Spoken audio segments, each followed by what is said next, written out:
প্রিয় একাদশ শ্রেণীর শিক্ষার্থীরা, আজ আমি ক্লাস 11 ফার্স্ট সেমিস্টারের সংস্কৃত সাহিত্যের ইতিহাসের প্রথম অধ্যায় যেটি রয়েছে রামায়ণ। এখান থেকে আমি গুরুত্বপূর্ণ কিছু এমসিকিউ তোমাদের সামনে উপস্থাপন করব। আশা করি এখান থেকে সমস্ত প্রশ্নই তোমাদের পরীক্ষাতে জানা এসে যাবে।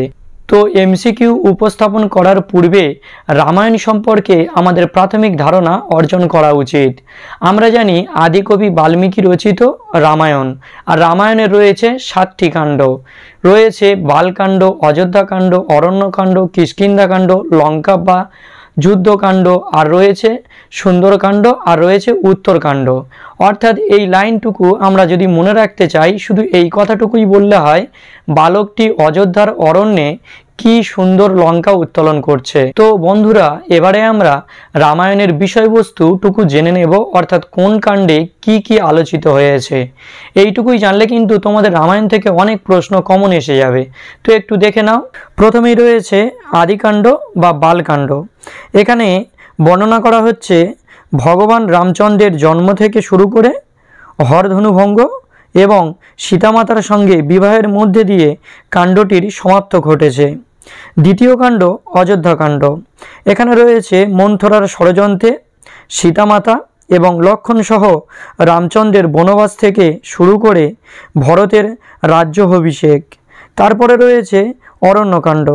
রামচন্দ্রের পঞ্চবটী বনে বসবাস থেকে শুরু করে সুপর্ণাকার সঙ্গে সাক্ষাৎ এবং রাবণ কর্তৃক সীতাহরণের কাহিনী।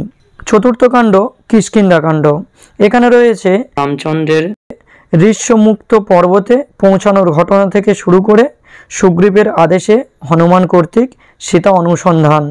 তারপরে রয়েছে পঞ্চম কাণ্ড সুন্দরকাণ্ড। সীতার অনুসন্ধানে বীর হনুমানের লঙ্কায় গমন এবং রাবণের অনুচরদের অতিষ্ঠ করে তোলার মধ্যে দিয়ে কাণ্ডটির সমাপ্তি ঘটেছে। তারপরে রয়েছে ষষ্ঠ কাণ্ড লঙ্কাকাণ্ড বা যুদ্ধকাণ্ড। বানর বাহিনী সমুদ্রের উপর সেতু নির্মাণ থেকে শুরু করে রাবণবধ এবং রামচন্দ্রের রাজ্যাভিষেক কাহিনী। এবং সর্বশেষ রয়েছে সপ্তম কাণ্ড অর্থাৎ উত্তরকাণ্ড। রামের সীতাত্যাগ থেকে শুরু করে সীতা কর্তৃক লব ও কুশের জন্মদান এবং সীতার পাতাল প্রবেশের কাহিনী। বন্ধুরা, তোমরা বুঝতে পারলে যে কোন কাণ্ডে কি কি ঘটনা বর্ণিত হয়েছে। তো এবারে আমরা মূল আলোচনায় চলে যাব, আমাদের এমসিকিউ সাজেশন। তো ভিডিওটি শুরু করার পূর্বে যদি ভিডিওটি ভালো লাগে তাহলে লাইক করে দিও এবং চ্যানেলে নতুন হলে চ্যানেলটি সাবস্ক্রাইব করে দিয়ে দ্য বেস্ট এডুকেটর পরিবারের সদস্য হয়ে যেও। প্রথম প্রশ্ন রয়েছে সেটি হলো ভারতবর্ষের আদি কাব্য কোনটি? উত্তর হবে রামায়ণ। রামায়ণের রচয়িতাকে?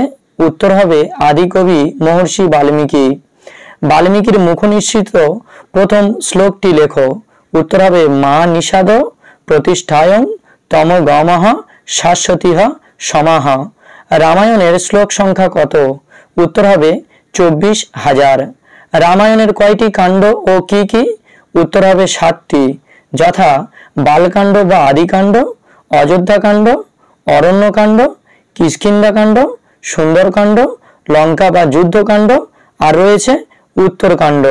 বাংলা ভাষায় রামায়ণ কে লেখেন ও সেটির নাম কি? উত্তর হবে কবি কৃত্তিবাস ওঝা।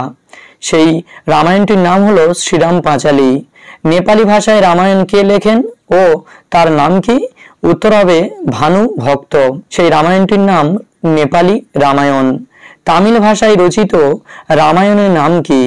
উত্তর হবে কিম্ব রামায়ণ বা কম্ব রামায়ণ। হিন্দি ভাষায় রামায়ণ কে লেখেন ও তার নাম কি?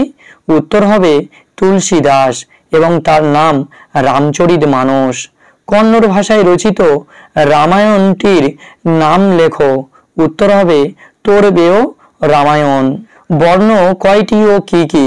উত্তর 4টি, যথা ব্রাহ্মণ, ক্ষত্রিয়, বৈশ্য ও শূদ্র। চতুরাশ্রম কি? উত্তর হবে ব্রহ্মচর্য, গার্হস্থ্য, বানপ্রস্থ ও সন্ন্যাস। এই 4টি আশ্রমকে একত্রে চতুরাশ্রম বলে। রামায়ণকালীন সময়ে সমাজে কয় প্রকার বিবাহের প্রচলন ছিল ও কি কি? উত্তর 8 প্রকার, যথা ব্রাহ্ম বিবাহ, দৈব বিবাহ, আর্য বিবাহ, প্রজাপত্য বিবাহ, আসুর বিবাহ, গান্ধর্ব বিবাহ ও রাক্ষস বিবাহ ও পৈশাচ বিবাহ। মানুষের জীবনের কার্যকলাপের মূল লক্ষ্য কয়টি ও কি কি? উত্তর 4টি, যথা ধর্ম, অর্থ, কাম ও মোক্ষ। রাজা দশরথ কোন বংশের রাজা ছিলেন? উত্তর ইক্ষ্বাকু বংশের। রামায়ণের নায়ক ও নায়িকা কে? উত্তর নায়ক রাম ও নায়িকা সীতা। রাজা দশরথের কতজন সন্তান ছিল? উত্তর 4 জন, যথা রাম, লক্ষ্মণ, ভরত ও শত্রুঘ্ন। রামচন্দ্রের রাজ্যের রাজধানী কোথায়? উত্তর অযোধ্যা। রামায়ণের কোন কাণ্ডে কইকেয়ী রাজা দশরথের কাছে থেকে 2টি বর চেয়েছিলেন ও বর দুটি কি কি? উত্তর অযোধ্যা কাণ্ডে, যথা বর দুটি হলো, প্রথম বর ভরতকে রাজার মুকুট দেওয়া হবে, আর দ্বিতীয় বর রামকে 14 বছরের জন্য বনে পাঠানো হবে। রামায়ণের কোন কাণ্ডে রামচন্দ্র 14 বছরের জন্য বনবাস গেলেন? উত্তর হবে অযোধ্যা কাণ্ডে। রামায়ণের কোন কাণ্ডে মামার বাড়ি থেকে ভরতের অযোধ্যায় ফিরে আসার বর্ণনা আছে? এই প্রশ্নটি আবার ঘুরিয়ে দিতে পারে, রামায়ণের কোন কাণ্ডে রামকে ফিরিয়ে আনার জন্য ভরতের চিত্রকূট পর্বতে যাওয়ার বর্ণনা আছে? উত্তর হবে অযোধ্যা কাণ্ডে। সুপর্ণখা কে ছিলেন? উত্তর রাবণের বোন। রামায়ণের কোন কাণ্ডে কে সীতাকে অপহরণ করেন? অথবা প্রশ্ন, রামায়ণের কোন কাণ্ডে জটায়ু বধের বর্ণনা আছে? উত্তর অরণ্যকাণ্ড। প্রথম যে প্রশ্নটা বললাম, কে সীতাকে অপহরণ করেছিল?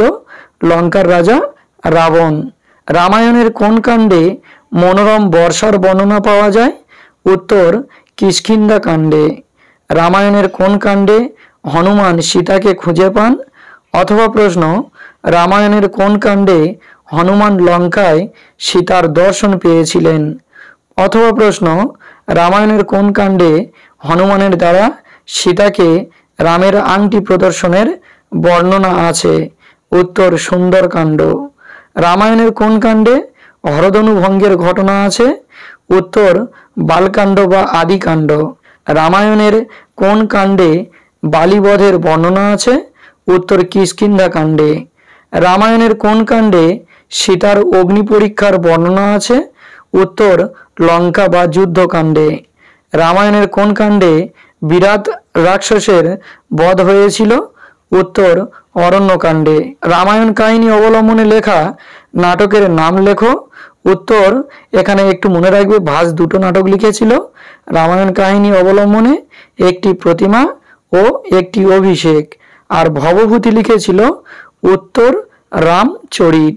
রামায়ণের কোন কাণ্ড দুটিকে প্রক্ষিপ্ত বলে মনে করা হয়? উত্তর প্রথম কাণ্ড ও সপ্তম কাণ্ড। বালিদ্বীপে প্রাপ্ত রামায়ণের কোন কাণ্ডটি অনুপস্থিত? উত্তর সপ্তম কাণ্ড। রামায়ণের কাহিনী অবলম্বনে লেখা কাব্য গ্রন্থগুলির নাম লেখো। একটু জেনে নাও বন্ধুরা, কোন লেখক কোন কাব্য লিখেছিলেন। প্রথমে কুমার দাস জানকী হরণ কাব্য। ভবভূতি লিখেছিলেন মহাবীর চরিত। কালিদাস লিখেছিলেন রঘুবংশ। সেমেন্দ্র লিখেছিলেন রামায়ণ মঞ্জুরি।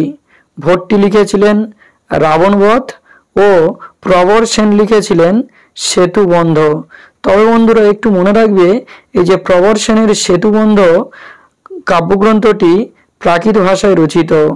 রামায়ণ কাহিনী অবলম্বনে লেখা একটি সংস্কৃত চম্পু কাব্যের নাম লেখো। এখানে 2টি চম্পু কাব্যের আমি নাম রেখেছি। একটা হচ্ছে রাজা ভোজ লিখেছিলেন সেটি হলো রামায়ণ চম্পু। আরেকটি রাজশেখর লিখেছিলেন যার নাম বাল রামায়ণ।